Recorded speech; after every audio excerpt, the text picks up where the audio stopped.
Welcome into the Eric St. Joe Podcast, a daily show where I discuss news, nonsense, and my personal adventures. Thank you once again for being here.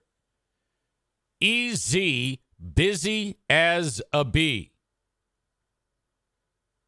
A week and a half ago, I said, okay, I got a ton of shit I got to get done up north. All this hillbilly shit. Rake leaves, cut logs, split logs, put fuel stabilizer in all of the gas so it doesn't go stale. You know, I got to put that film up on the windows, you know, because they're so drafty. It's wintertime up north. And all these chores to do. And I'm excited about going up there because I want to see if I was able to keep the damn trailer from being breached by the mice, those evil fucking mice.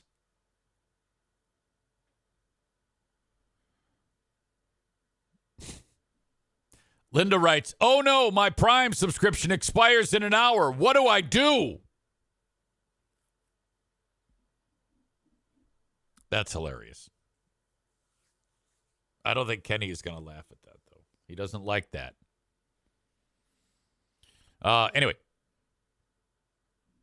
And the plan was, okay, I'm going to go up there on Wednesday. Yeah, that's right, Wednesday. I'm going to finish up the show Wednesday, and then I'm going to go up north. I'm going to pack my 4 dogs in my truck. I'm going to go up north and then not bathe until I get home on Sunday. It's going to be that amazing of a time of being a dirty, filthy hilljack. Problem. My latest sponsor, the Grand Rapids Gold, said, "Oh, we'd love to have you at Media Day on Thursday." Now, these people just agreed to spend money with me. And I go, yeah, of course. I'm there. So that you know, that's today. So, you know, priorities. Like, don't worry about it, Eric. So then I'm like, put my ducks in a row yesterday. So that means like today, my plan was go to the Media Day thing, and then in the late afternoon, go up north. Then I got, okay, this is going to sound ridiculous. But when you get up there in the middle of nowhere, in the middle of the night, and it's cold and absolutely pitch black, it scares the shit out of me. I mean, hills have eyes type of deal. Nick says, I took the day off. I'm already up north in the deer blind. Archery deer hunting season. I don't know how you do it. That seems so miserable to me. I would be filled with so much trepidation. How is it that at what point in your psychosis are you like, man, because you had to have been a young guy, right? When you started hunting, a young kid. Hey, Dad, let's go kill shit in the woods. How the fuck is that fun? I just don't understand. I mean, believe me, I get it, and it's necessary, and I'm glad people hunt. But to me, it's one step below psycho. Hey, what do you want to do? You want to go to the Lions game? No. What do you say we go to the whorehouse? No. Let's go kill shit. I just don't get it. Ben Weller says, because venison salami is delicious. Yeah, I just don't buy that that's your motivation. I think that's just a side effect of it. Fucking lunatics. That's weird, though, because people accuse me of being like an anti-hunter. And it's like, no, not at all. I want more of you weirdos out there. Okay? We don't talk to you. If we are on Facebook and we see that you post a picture of you with your 12-year-old kid posing by a dead deer, we just unfriend you. We don't. No one likes you. The only people that like you are other maniacs who take silly pictures of them with dead deer. You're a weirdo. You just got to deal with it. Yes, you do have skills if the end of the world hits. You can go and you can live off the land. Congratulations. I'll just dip out, or I'll eat some of yours. Hall of Famer Chris in Maine says, I always hear, quote, it's tradition. It's about the camaraderie. He writes, fuck that. Yeah, I go up north, and I sit by the fire, but I don't go kill shit.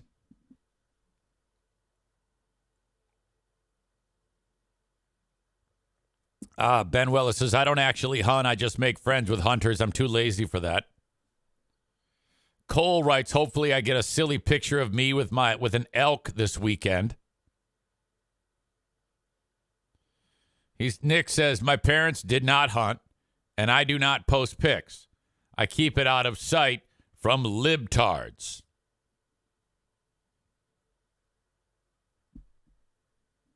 All right. Well, that's interesting to me because typically people don't keep it out of sight. They want to show it off. But I'm happy that it happens. It's really weird for me because it is, I am well aware of how critical we need these psychos like Nick in the woods. I mean, this is non-negotiable. I think actually that they make it in some cases too restrictive for the hunters. If it wouldn't affect the balance of deer from a conservation standpoint, I would be okay with these hilljacks just driving down the interstate, shooting as they drive. That it would actually be legal for them to mount weaponry on the vehicle. Like you're playing fucking Road Rash. Not Road Rash. What's that fucking game? Old school video game. I don't remember. Whatever.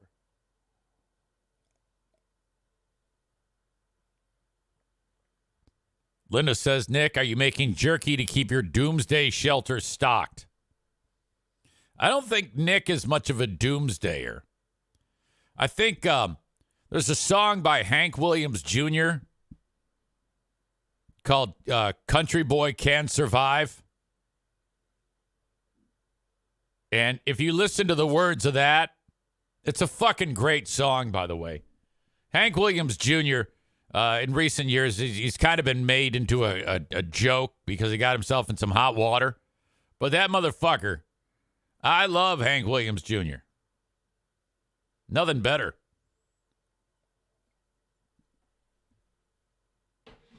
And a country boy can't survive. Country folks can't survive. All right. How the fuck did I get on that? That's what you're going to get a lot of today. Is a lot of this easy tangent off, whatever pops into his brain. Field Not Found says, Easy thinks hunters are psychos, yet thinks he would survive an apocalypse where you need to hunt or trap food to survive. Well, I don't recall saying that I would survive an apocalypse. I said I would just dip out.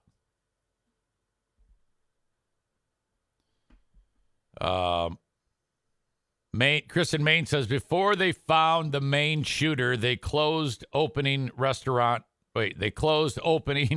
Day. That Saturday to the entire state. They found him Friday night, and they announced at 10 p.m. that the whole state was open except for the 4 towns around the guy's house. Chris, the line from the Hank Williams Jr. song, I'd love to spit some beech nut in that dude's eye and shoot him with my old 45. Yes. He rhymed 5 and I. This doesn't exactly work. Bob says they should let them hunt deer like the wild hogs in Texas, hanging out the side of a helicopter, pumping rounds into a running herd of pigs. That is incredible. Those fucking hogs, you get a herd of like 500 that can just basically go and put a farmer out of business in like 6 minutes. It's like a plague. Amanda with a good callback. No song lyrics allowed. God, that Adam guy, what a fucking oddball he was. I hated that. I could only take it for so long. Everything we'd say, he would pull lyrics from a song and then write the lyrics on the goddamn chat. That was in the Wild West of the goddamn chat. When, if it wasn't Adam writing his stupid song lyrics, it was one of those other dumb fucks of those dozen or so animals that just ruined the chat for a period of time. Chris, you're fine. You're fine. You're totally fine. Once in a while, based on what we were talking about, it works. You did your job. Yeah, that idiot. Oh, fuck. If he'd say anything, he would have a song lyric for it. Chris in Maine says this calls for a Ted Nugent impression. Well, let me tell you something. Eric Zane. We will hunt the hogs from the chopper. Whoa. Wooden shoe. I do the big Z93. Give me Coca Pop, Chippy Coca Pop, non-stop boogie bop, bebop, baloo bop, wham bam boogie woogie, baby. All right. Anyway, I was wanting to go up north. And then, but getting up there that late, I know it sounds like I'm a complete pussy, but it's fucking 35 degrees inside of the trailer. I'll get up there at 8 o'clock. It's going to take 2 hours to warm the place up. I'm just paranoid the dogs are going to get out and run out into the woods. Because when they get there, they fucking got the zoomies. So I'm like, fuck it. Today is going to come and go. And then tomorrow, while you are enjoying the Not the Best of the Eric Zane Show podcast, which will include the Gary from the Men's Warehouse saga, we'll dip back to parts 1 and 2 in its entirety of Z-Speed Mobile Mechanic. And on Patreon, we will have a Something to Listen to While I'm Away episode from February of 2010. Tomorrow, I'm off to do my hillbilly chores in the middle of nowhere.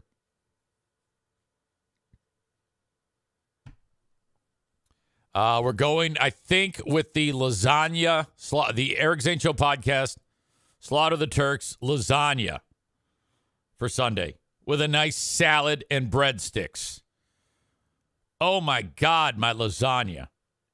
Wow. Very underrated. Underrated. Okay? And you don't, make sauce, take the sauce, out of a jar. You actually have to make the sauce that you put on the lasagna. Now, I have to get approval from the board in order to make it because I usually run it up the family flagpole. If I'm given approval, I'm going to go with the lasagna. Ben Weller says, I smoked a lasagna yesterday. Try it. Okay, now, I don't know what the fuck that is. I don't know how you smoke a lasagna. Do you have to use one of those Traeger grills that everybody has? Or just any smoking apparatus? You know, you can actually buy a smoking box and just put the mesquite inside of that metal box and put some tinfoil on it and put it into a regular grill off to the side. But what a lot of people do these days is they spend, like Ben did, like $15,000 or $16,000 on one of these Traeger pellet grills, which it's the easiest fucking thing in the world. You open up a fucking door on that thing, and you just pour these wood pellets in there, and then you don't even prepare the food. You just open the lid, and as hard as you can, you throw the brisket in there. And then you close it, and then you come back, and it's perfect. It's like even sliced.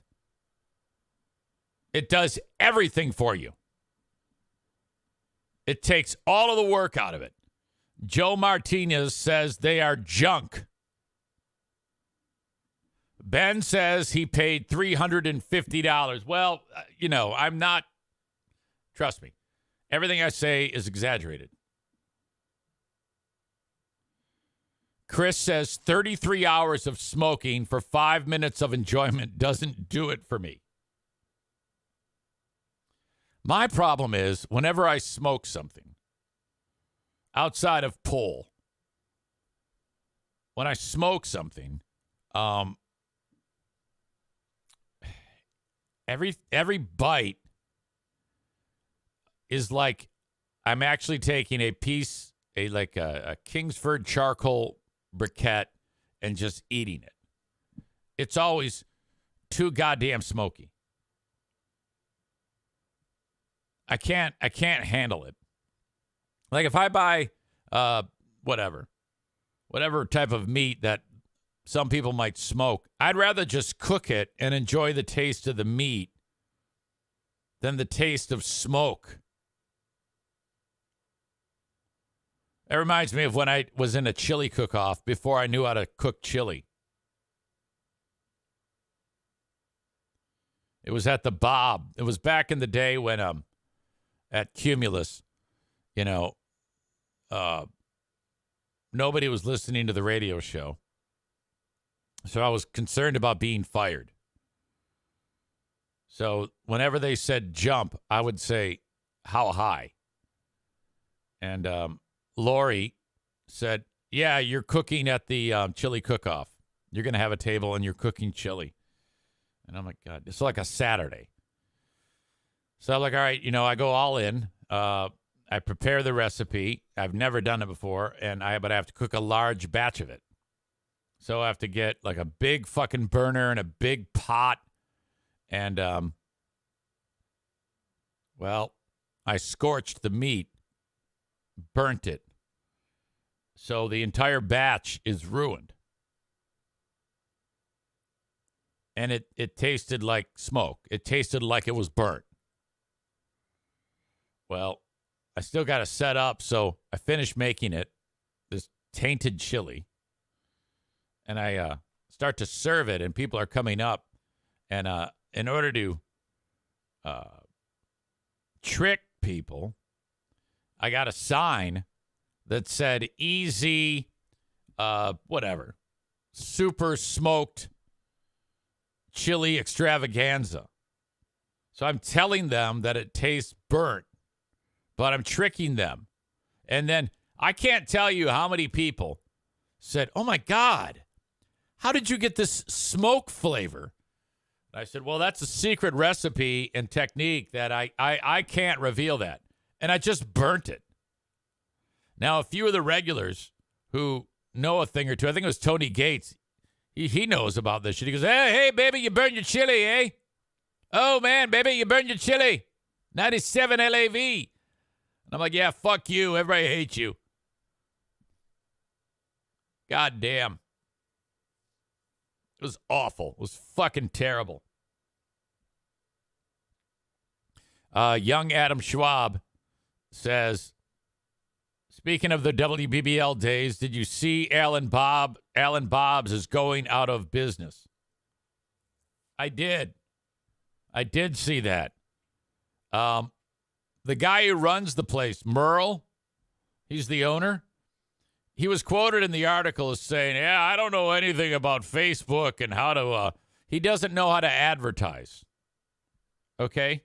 He doesn't know how to advertise, and he made that very, very clear in the article that in the day and age of buying online, he didn't have any ability to compensate for that loss. And he says, I don't even know how to Facebook or something like that. Now, if you're someone who says, I don't know how to Facebook, yeah, you're fucking dead. But not for lack of trying. I tried to get Alan Bobs on here. That guy, Merle, is the hardest person on earth to reach.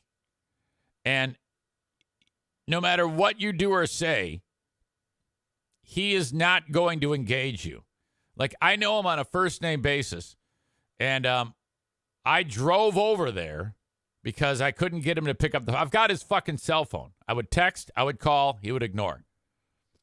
And then the people that worked there, Scott said, remember Scott? He said, oh, yeah, he's impossible to reach. He won't respond to anybody. So I drive over there, and I make a pitch. And he agrees to listen. He was a nice guy. And I go, this is what you need to do. And this is why you should do it. And you used to advertise with me on BBL. And you know, we can have a great relationship. I'll help you. Market Alan Bobs for next to nothing. And it's just the words are bouncing off of him. So now he's old, and he starts out saying in the story, well, yeah, I want to be with my grandkids. And then the further you get into the article, he's like, I nobody buys anything here anymore. Sales are like down because it's so much easier to, you know, grab your phone and buy whatever. Last Saturday, it dawned on me, I needed a fucking microphone. At 10 a.m., I ordered this, and by 6 p.m., it was at my house. Motherfucker. How great is that? This is a remote unit that talks to this, and then it puts it into my phone. It's basically a handheld for out on the street, which I need for another reason. That's how quickly the shit comes these days. My God, do I love that. Can you imagine if you like adopted somebody from like Haiti who has no idea about anything in the world, and you started to experience these things with a person? It would be nuts. My dear friend Mary Veldink, who is under the weather right now, she just had a medical procedure. Love her so much. They had a sponsored child. You know, you ever do that? Like here, especially in West Michigan, all these Dutch fuckers, they do that. They'll like sponsor a child. And they sponsored this child from some country in Africa that, you know, the biggest piece of technology they have there is mud and like antler or whatever. The kid thought it was sorcery because she visited. When she was at a hotel and walked into a glass door. Like she hit it, went boom, boom, boom, boom, boom, and the kid's like, and she thought it was a force field. She didn't know what the fuck it was. Chris says, easy, didn't you do this? I still do this. I don't invite them, though. I don't invite them over. All these Dutch people, what they do is they'll sponsor a child, and then they'll, like, fly him in for the weekend to go around with all their rich friends and show them off. Look at how much I'm happy. See how much I'm helping Chevlal here? Meanwhile, Chevlal's got a fucking broken nose from going face first into the glass door. Yeah, they tried that shit with me. Can Chevlal visit? I'm like, no. Fuck that shit. You can have them. Chevlal's like 40 now. I think he got eaten by a lion, frankly. I don't even know who my sponsored child is. I'm not even sure that that's a thing anymore. send him like $20 a month, and then every once in a while you get like a picture and a handwritten note. And I don't know, I just get the feeling that everybody's got the same picture and the same note. Chris in Maine says, what is sponsoring? Do you mean grooming? No, I don't mean, shut up, you fucking idiot. Where is my baseball video, by the way? All right, last night was spectacular. Who are these free beers? Was absurd. We had a lot of ground to cover. We had free beers saying, I'm just kidding, more than once. We reviewed their Halloween movie title porno game, which was so bad. I don't want to really delve into it because I'll steal thunder on the bit. We also played where two members of the audience got through on their virtual live at night show. Patrick was actually a good caller and really didn't do anything because he got hung up on. And then Trump got through and stole the show. Blue State Rob said that some of the vibe when Trump called or when we were reviewing the show made him think how it felt when that show used to be funny. And it took me a while, but I think I know what he's talking about. Trump called up and immediately started ripping on Hot Wings. Bad. And then Trump turned his sights on free beer and then challenged Steve. And then he went after one of the women on that show. He went in and basically just murdered. Okay? And Greg was dying. He was gasping for breath at how funny it was. It killed him. Within seconds of Trump starting to speak, everybody in the room was impressed at what they heard. Now, they probably assumed that that was an impression of Trump, a very good impression of Trump. But we all know that it's not. It's actually Trump. However, while they're all loving what they're hearing, dumb fuck Steve actually says, that's the worst Trump I've ever heard in my life. And they all look at him like he's got two heads. They're like, what the fuck are you talking about? For a brief moment in time, Easy, Free Beer, and the entire Easy Show Patreon audience were on the same page, pointing a finger at Steve and say, you're a fucking idiot. This is why you make bad decisions of doing shows with pedophiles. You're stupid. You dumb fuck. Oh. God damn.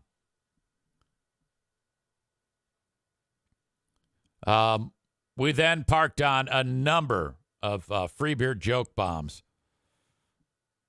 Like 3 or 4 in a row where he said something and just met with incredible silence and shrugs. Devastating. I would stop. So bad. And then we headed across the street for the Ben and Eric Patreon podcast, where holy shit. Oh my God. One thing after another on that one, including reviewing a trailer for some really, really bad movie called Five Nights at Freddy's that Amanda swears is a great, great movie. And it's just another nail in the coffin of Amanda. I mean, it looks so bad. My God. And just so much fun as well. We reviewed part of Ben's radio show. We reviewed the NFK's 2020 video when he was recording his face when he thought he was trying to take a picture, and then he had a goddamn temper tantrum. It was awesome.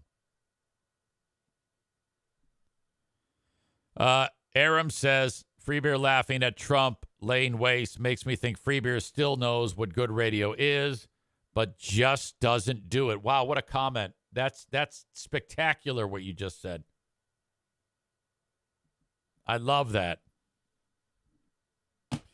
All there for you to check out for free. Patreon.com/Eric Zane. If you are not taking advantage of the free trial, you're making a huge mistake. Now, if you've signed up for Patreon in the past, I guess it has a marker by your email or whatever, but you would have to try it under a different email if you want to get back after it. Let's say you were on Patreon in the past and you got out of it because it sucks. You can sign up again, but you'd have to use a different email because the software recognizes you and for whatever reason doesn't offer it. I don't know.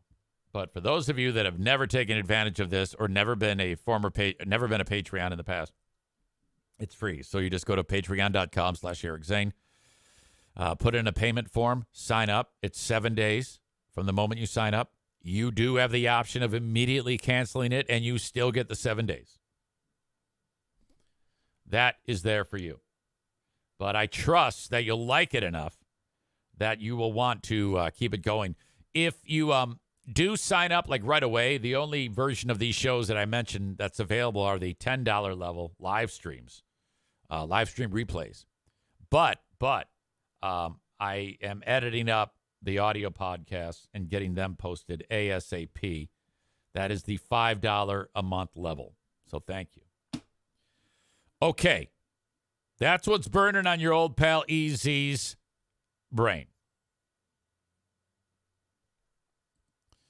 For those of you that are enjoying the show via Facebook, X, or YouTube, if you want the full free podcast, because I'm letting you go right now, I'm kicking you out, you must download the Twitch app and then search Eric Zane Live. That's my username, all one word, Eric Zane Live, and you'll be able to get right after. It'll take you a minute.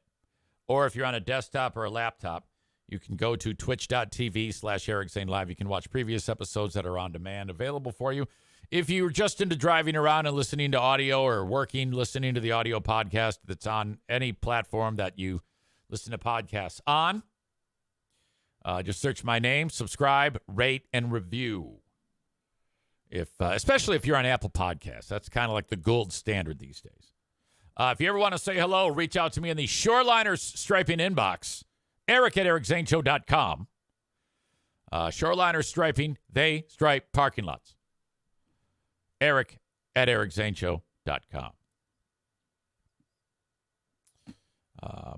All right. Facebook, X, and YouTube, thank you.